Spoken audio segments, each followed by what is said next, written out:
guys, and joining us right now from Toronto, where the Atlanta Braves are taking on the Toronto Blue Jays, it's former Texas Rangers manager who led them to 2 World Series, and now he's the third base coach for the Atlanta Braves. This one's exciting for me. I've been dying to meet Ron and talk to him. It's Ron Washington. Ron, what's going on, sir? Not very much, staying healthy, enjoying the first month of the season, and really just enjoying what I do, and that's be a part of the game of baseball. You guys are playing your butts off, Ron. What's going on there? You guys are about to run away with this thing. Well, me personally, I'm old school in the sense that this is the first time in 3 years that we had a full spring training. Mm-hmm. We had the full 6 weeks, and in my opinion, it made a difference. So it made a difference in us coming out, getting a great start rather than having to fight to catch up. So I think that's the difference. So we have the same personnel. But we just had a better time in spring training to be prepared. Yeah, that's something you and I had talked about. The quality of baseball has been down a little bit, really, ever since the COVID thing. You start and stop and have that abbreviated spring training. Are you guys? You just answered it. It sounds like you guys feel like you're playing good ball, but it's. This has been a process. COVID was a real thing, and it affected the game. It did affect the game. Like you said, we had the 2.5 to 3 years where we just didn't get the full thing. Although we ended up playing ball, and last year we did have a 162 game schedule, but still, coming out of spring training, we didn't have a full spring. This year, it's a big difference. Having those 6 weeks is important. Those young kids, the whole time we were down in Florida, they was talking about spring training is too long. I said, shut up. You don't know anything about baseball. It's always been a beginning, and it's always been an end. And you think about the beginning when you arrive, and you work till the end, and you deal with everything in between. And they really stopped coming down, to the backfield where I am, talking about the length of spring training. The length of spring training is very important. It's the best time of the year for me. Yeah. I think you guys surprise a lot of people by not naming Vaughn Grissom as your shortstop. Well, from the beginning, when we was trying to get Vaughn ready to compete, and we did say we was getting him ready to compete for the job, he came in and he showed tremendous improvement. But Orlando Arcia, who's a quality shortstop when he was in Milwaukee, he took the job. Yeah. And there's still a lot that Vaughn has to learn. And we also mentioned that if Vaughn was to become our shortstop, there would be learning curves. Sure. He wasn't trying to learn shortstop at the minor league level. He was trying to learn shortstop at the big league level. And for that to happen, the organization and everyone else have to have patience. Mm-hmm. Well, we're a team that has a chance to win a World Series. And we'll have patience at times, but this was one time that the organization felt like we needed to have something quality out there that's ready to play. So Vaughn is not out the picture. It's just so much about the game of baseball that he has to learn. He's only had 2.5 years of professional baseball under his belt. Yeah. And if you're going to have a guy that has a chance to be your shortstop, you have to have patience. The same way Houston had patience with that kid in Houston. In the beginning, he wasn't very good, but they had no choice. They stayed with him, and he learned. He learned from his mistakes. And that's what the game of baseball is about, going through things and learning from it if you don't have the experience. And Vaughn don't have the experience, but he is a talented player. And one day, he is going to be a shortstop. Mm-hmm. Now, I remember when Elvis Andrus broke in with the Rangers, you guys corrected him on the spot, and he had played shortstop his whole career. He wasn't learning a new position, but and you guys, like 2009 was the year that you kind of built toward 2010 and 11. But if Elvis made a bad throw or made too many bad throws, he came out of the game. You guys, I remember that. I remember it happening in Baltimore very specifically. And the thing with that, Jeff, is people just don't understand what goes on behind the scene. Mm-hmm. I had Omar Vizquel on the team when he first came up, and Elvis would play tremendous shortstop for 7 innings. And then in the 8th and 9th inning, he would make mistakes when we couldn't afford him to make mistakes. we called him in, and I called Vizquel in with him. And I told Elvis Andrus, you can play, man, but if you keep making mistakes like you are in the 8th and 9th inning, you're going to be a 7-inning shortstop. I'm going to put Omar in. Well, that woke Elvis up. All of a sudden, Elvis already had the talent. He already had the skill set. His focus and his concentration when he got late in the game got away from him. But sometimes you have to shock him back. And I shocked Elvis back. and from that point on, he became a complete shortstop. I'm talking 9 innings. He already had the tools and the skill set. I'm talking about 9 innings is a complete shortstop. There have been a lot of, I've seen you do it, but there have been a lot of videos, the last couple of years of you going through your process, starting on the knees. What is the most important, what is the most number one fundamental infielder has to have? He has to have good hands and feet sinking. The hands and the feet has to sync up. And my knee drills on my knees is mainly for to get the hands moving in the directions they have to move in when ground balls are hit to them. And then when we get on our feet, we have to, wherever the feet go, the hand follow. I mean, the hand precedes the feet according to the angle you're taking to the ball. And that's what that develops. And through repetition, which the game of baseball is totally about repetition, through the repetition, all of a sudden you start to syncing things up. But it all starts with the hands on your knees and understanding the angles you have to use your hands. It's easy to get the feet involved. Mm-hmm. And that's what it's about. And they take 96 balls before they hit the field to take their ground balls. 96, where there's no stress and you're working on technique. And then when we hit the field, we put our technique in and it syncs up. I'm not going to say magic because I don't work magic, but yeah, you do. It helps. Yeah, it helps. You spin gold. You've spun a lot of gold glovers is what you've done. Well, I think those guys that got the gold gloves, they deserve all the credit because the thing about a coach or a mentor, you can be the best in the world. But if those guys can't go out there and apply what you're trying to give them, how good a coach are you? I know I'm good at what I do, but the credit goes to those players. I'm just a guide. One of those players, he didn't win Gold Glove under you, but he did eventually, is Marcus Semien, who is off to a hell of a start for the Rangers. I mean, when he signed, he considers you one of his mentors. What kind of guy is Marcus? I mean, we're getting to know him a little bit more, but what makes Marcus tick and what makes him He's special? A top-notch individual. He's a tremendous teammate. He cares about his teammates. His work ethic is off the chart. He wants to be exactly what he portrays himself to be. That's why he's quality. He's the best pupil that I've ever had. And I say that because when I met Marcus didn't even know how to use the second base bag. He had no idea how to go in a hole and get his feet together to make a throw. He had no idea how to throw balls on the run. Yeah, he would do it according to what he thought it should look like, but he just didn't have the technique down on how to do it. Mm-hmm. And when I first met Marcus, I told Marcus I can help him to understand and get where he want to get as a player, but he have to put in the work. If you're not willing to put in the work, then we spinning our wheels. Marcus decided he was going to put in the work, and it didn't happen right away. He go out there and play games, and after the game, I'll get with him and we'll talk about the things that went wrong and the things that went right. We didn't just talk about the negative. We talked about the positives and the things that went right, the things that went wrong, how you correct them. And every day he stayed in the process and he corrected those things and he corrected those things. And after he and I was together for a year, coming into the next year, he had been through everything you're supposed to go through as a shortstop. So then when things started happening the next year, he already knew about it because he had been through it.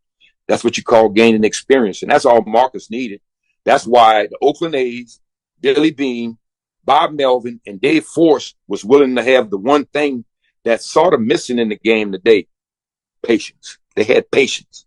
Yeah. And I had talked to Bill and Bob, and I told them, you got to have patience. If you have patience, we'll get this kid where he needs to get. And they showed patience.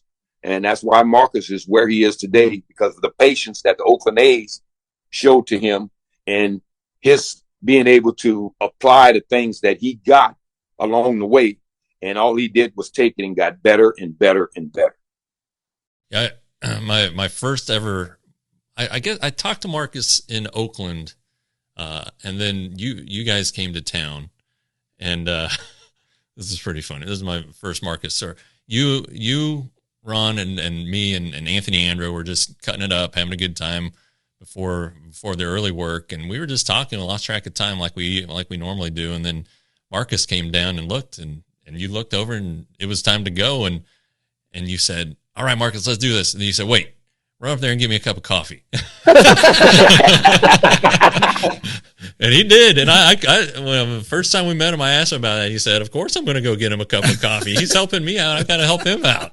But anyway. Well, that was just to give you, myself, and Anthony a little more time to finish. That's right, man. That's right. Yeah, you had wisdom to impart on us. Shoot. Yeah. Hey, I was giving you guys your time also. That's right. We appreciate it. One of the Braves' best players is Ronald Acuna Jr., whose little brother. I don't know if you had a chance to meet him. He's with Frisco. He had a home run last night. He's going to be out there Monday, so maybe you can meet him Monday. He's a good little infielder, Wash. But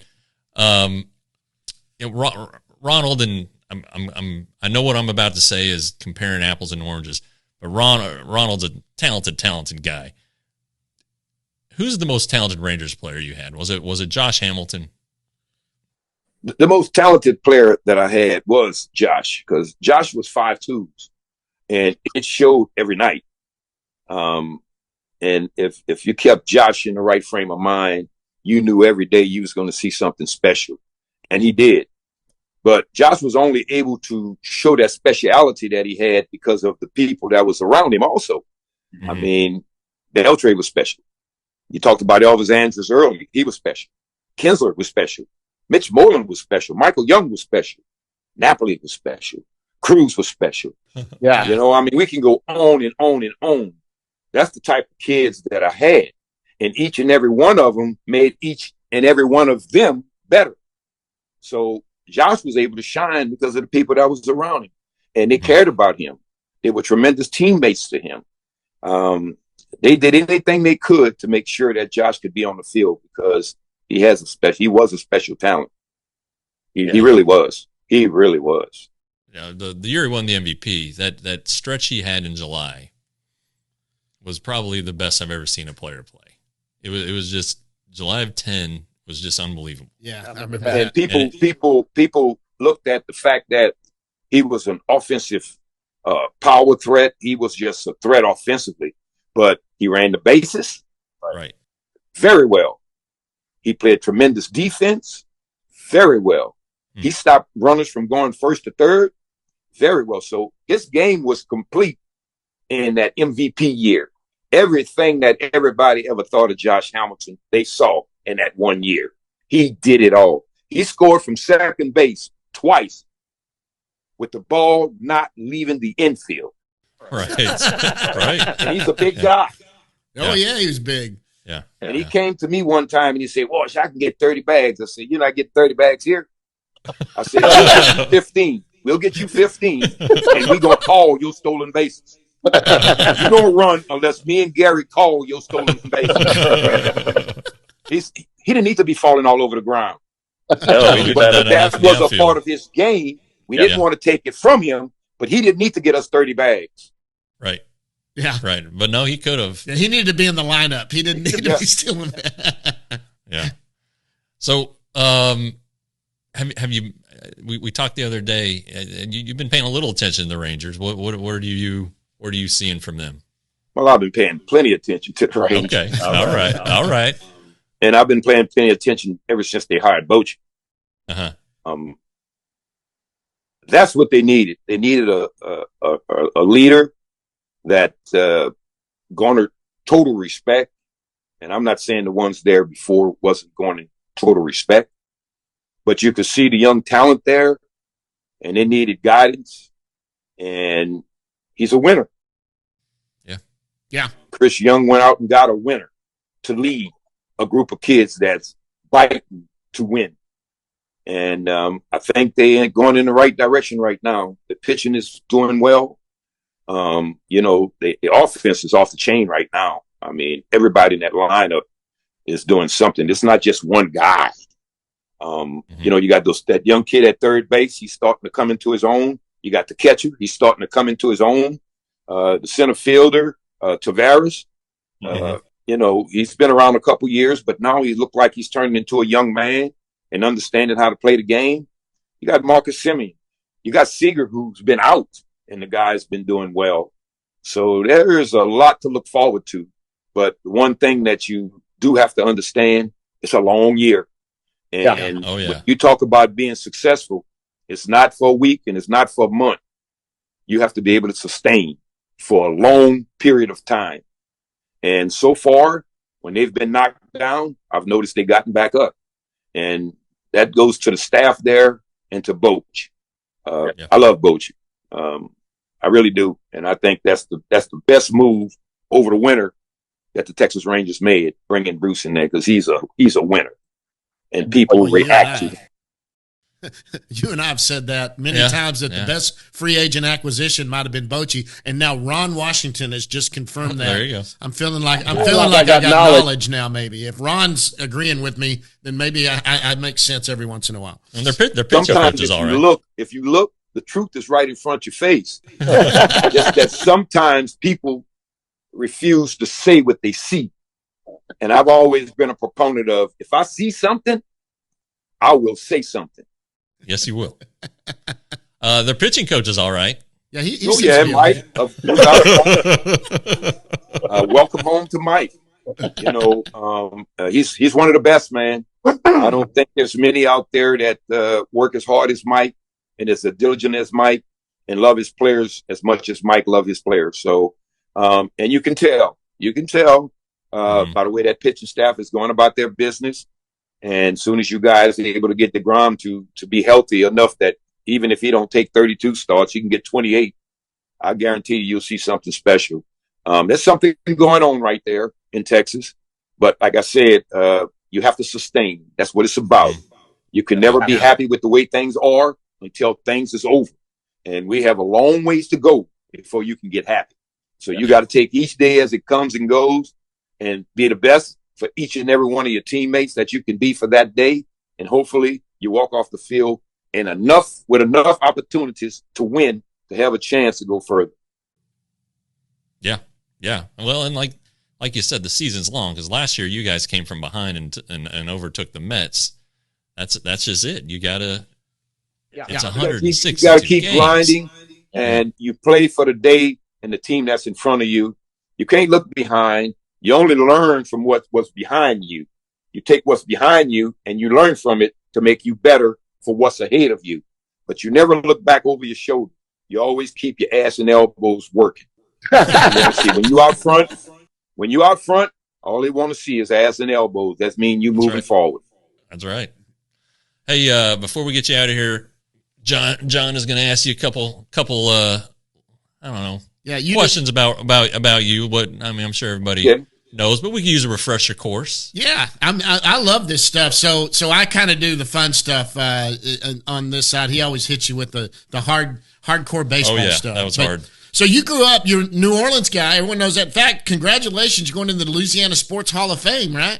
Yes, thank you. I was just a young kid running behind a baseball. I never thought about no Hall of Fame, especially in my state. I was doing what I do because I love doing it. That's playing, coaching, teaching, mentoring, whatever. Because everything that I have, someone gave to me. I didn't earn this all by myself. A lot of stuff that comes out of my mouth is stuff that comes out of my mouth. I may be saying it, but it's stuff I got from all the old guys I was around that, as we said earlier, they saw something, they said something. Some people would take that as them being on you, but I took it as if they see something in me that I need to get out of me if I want to get them off me. Mm-hmm. If that makes any sense.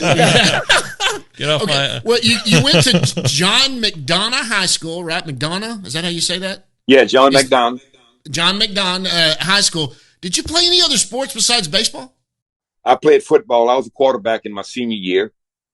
And I really went out for the wide receiver position, but we didn't have a quarterback, and I was a catcher on the baseball team. So they knew I could throw because during baseball season, they saw me throw people out. So in my neighborhood, I played quarterback, but in the neighborhood, I never played control quarterback. Right. I was the only guy there that could actually throw the football. So that's how I ended up being a quarterback. So I played baseball, and I was a quarterback on the football team. How much did you throw the ball, though? I mean, because, Well, I threw the ball a lot. I had 2 track stars on both ends that were ends, but they didn't have very good hands. So the balls would hit them and they would drop them. But I ended up being second in the league in rushing because every time a play came out there, they said 19 wedge. So that means I could take the ball and run around the corner. And I was pretty good at that. And when I seen I couldn't get any further, I went out of bounds. There you go. I wasn't letting big boys tear me up. Now, you ended up going to State College of Florida. That's down in Manatee, Florida. Right. Is that right? Now, did you have any other scholarship offers or anything? Or was that really your only choice? Well, the only reason I went to Manatee Junior College is I signed as a free agent into the Kansas City Royals Baseball Academy. That's how I ended up down there going to school. Okay. I might have had a scholarship to go over to University of New Orleans, UNO, but I signed professionally with the Kansas City Royals to go to this baseball academy. Right. So I learned my baseball on the chalkboard, and they would run plays on the chalkboard, and then we would go out on the field and apply it on the field. So that's how I ended up going there, and I went to a year and a half of college there at Manatee Junior College, and after school we would come back to the academy and we would work baseball. That was in 1970. 1971 was my rookie year, so I went out in 70, but I didn't play until 71 professional baseball. And you were a catcher. Right. Yeah. But then you tore up your knee, right? You got in a collision or something. No, I was a catcher, and when I got to AA, I didn't get any bigger, and I could run. And they thought that if they would have left me behind the plate when I got to AA, and I had a collision at home plate, it could have ended me. So the Kansas City Royals moved me to the infield. I tore up my knee in 1977 with the Dodgers. Okay. All right. Yeah. And speaking of that, so this is always I love this question because it happened late in the season. But September 10th, 1977, you made your major league debut for the Dodgers. And so I always love this story. I want to know, how did you find out you were going to be a big leaguer? Who told you and where were you? How'd that happen? Well, we was in Albuquerque, New Mexico, and I was out to lunch. And when I got back from lunch, there was a note on my apartment door that said that you was called up to the Dodgers. So I ended up calling the Dodgers minor league system, which was run by Bill Sweppy at the time. And he told me that I was getting called up to the big league. So I packed my stuff. I called my family, let them know what was happening. And back then, it's not like these kids today. They come to the big leagues, families in the stands. Right. So I went to the big leagues. There was no way I could get my family there because I didn't have any money.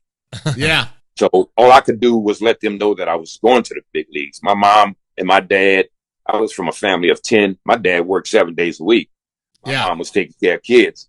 So there was no way they could drop anything and come out to L.A. I mean, come out to L.A. I couldn't afford tickets for them to come out to L.A.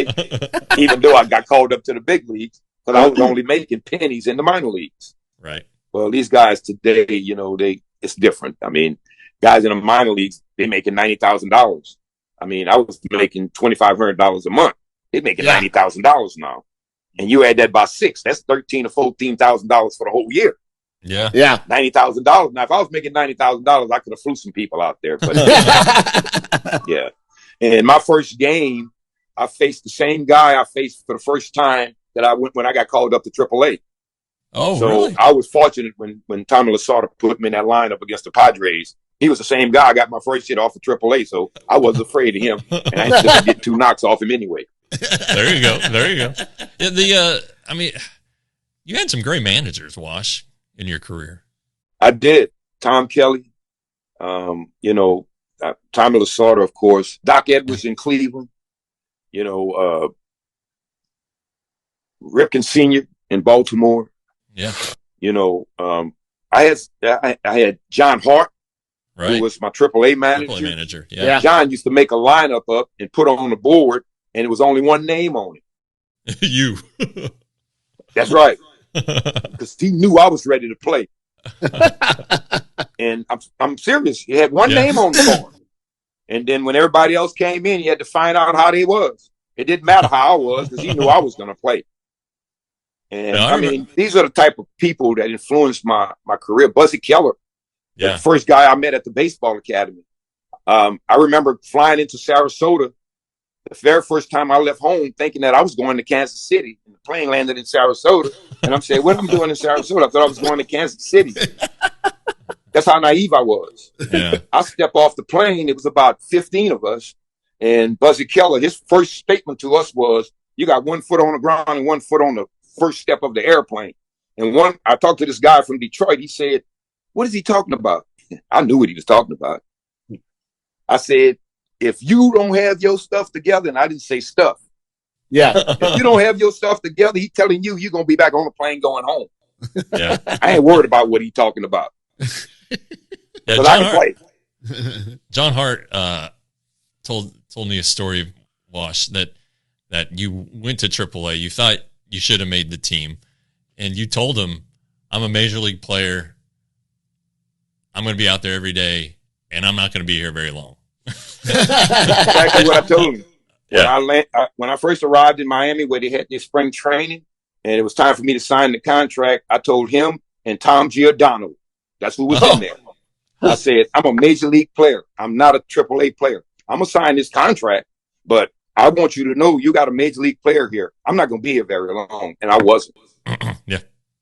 That's awesome. That's awesome. Hey, Ron, what do you do in your spare time? I mean, I know you're going all the time, but do you play golf? Do you fish? No, hunt? I don't play golf. Most of the time, you know, I'm doing a bunch of honeydews around the house. You understand, I'm gone for so long. And when I get back, there's a lot for me to do. The past couple of years, I've done some clinics with some kids come in from high school kids come in from around the country that wanted to get some infield work. Last year, of course, I tried to get Vaughn Grissom ready to be able to come into spring training and compete. And I did that. You know, to become a major league shortstop or major league player, it takes time. It's a process. You got very, very, very few special people that comes out of playing maybe a couple years of baseball and able to strive at the major league level. Even though the kids are coming young, it's still the big leagues. Yeah. And it's easy to get here, but it's tough to stay. Yeah. Yeah. Oh, wow. That's great. Hey, you're a New Orleans guy, so that is Cajun your favorite food? What kind of food is your favorite food? Well, I love dirty rice. I love gumbo. I love stuffed peppers. My wife does stuffed peppers a little different than most people. We don't use ground meat. She just used crab meat and shrimp. Oh, man. And, my gosh. I don't know, one of these days, you guys are going to have to taste her peppers. Jerry's got to make me some of those. Yeah, let's see. But, you know, I'm not a real spicy guy. Yeah, so you don't like when the we spice. do have company over, my wife do a special side dish for me because I can't handle all that spice. Even though I grew up in it, my brothers, I remember when I was in Mexico, I used to bring peppers home, those strings of peppers that they got down there. And I used to find the hottest ones. And those guys could sit there and just eat them off the stem. I can't do that. I can't put hot stuff in my food. Yeah. Yeah. Do you have a favorite home cooked meal that she makes? Sounds like those peppers. Yeah. Those peppers and gumbo. I mean, she can do some gumbo. And I'm not talking about gumbo with gizzards and all that stuff in it. I'm talking about real gumbo with shrimp, crab, gizzards, the works. Dang it, Wash. Making People make gumbo. People make gumbo now any kind of way they want to. They throw anything in it. Well, our gumbo is not anything being thrown in it. It's the right ingredients. And we go get those ingredients early. We freeze them. So because there's a lot of people out there going after those ingredients. Yeah. So we already have a lot of it on stock. And when it's time to make it, she got everything she needs. There you go. Awesome. That's awesome. Hey, listen, we're going to get you out of here. And we always ask one question at the end. It's one we ask everybody. We always get some really great answers. It's what's something that nobody knows about Ron Washington? We've had some funny ones from John Daniels, who told us he had airplane underwear. He said he used to have 2 pair of underwear, one that he wore on the flight and one that he wore on the flight home. And he said, I have this weird thing, airplane underwear. He said, it's always worked. I'm still here. Is there anything that nobody knows about Ron Washington that you ought to tell us? Well, it's not as like John. We don't have to get the underwear, right? Yeah. What I like him to know is when we traveling, I don't want to be bothered when I get on the bus, and I don't want to be bothered when I get on the plane. I tell the stewardess I'm low maintenance. When I sit in my seat, and you see me covered up, leave me alone. And the same thing on the bus. When I get on the bus and I lay back, those guys know not to mess with me. I mean, I'm coming down because I'm so far out there during the game that when the game ends, I'm coming down. And when I managed in Texas, the stewardess knew just what to do. When they saw me get my seat and I covered up, they left me alone. When I wasn't covered up, then they came around and found out if there's anything I wanted to do. And I always told them, I'm low maintenance. If I need anything, you'll know. And if I don't need anything, guess what? You'll know. Hey, I got one more for you. You just had a birthday a couple weeks ago, 71. How much longer are you going to do this? You don't seem like you're slowing down. My brains is working, as long as I don't have dementia. As long as I can continue to make a difference in these young kids' lives, as long as my energy level is where it is, I'm going to do it. I mean, the other day we were in Kansas City, and Willie Mays Aikens showed up, and he said, Jesus, Wash, what you doing out there at third base at 70 years old? I said, Willie, if you wouldn't have just told me I was 70 years old, I wouldn't know. I'm just coming to the ballpark preparing just like these players to go out there and be the best I can be for the position that I'm in, which is the third base infield coach. I never think about my age. I really don't. I'm 70 years old. I feel things just like everybody else that's 70 years old. But I have a purpose. And my purpose is to make certain that I'm prepared to do what I am expected to do. And as long as my mind and my body and my soul allows me to do that, I'm going to do it. Why would I give up something I love? I love it. And I haven't slowed down. I mean, to the point where I'm not doing my job. Yes, I've slowed down. I'm a little quicker. I was a little quicker when I was 55 years old. The other day in Miami, the guy threw me a little birthday cake party thing. And they was asking me again about being at third base. I say, one thing you don't have to worry about. There will not be any baseball in baseball that will take me out. When I leave third base, I'm leaving third base on myself. I will not be leaving third base because the baseball took me out.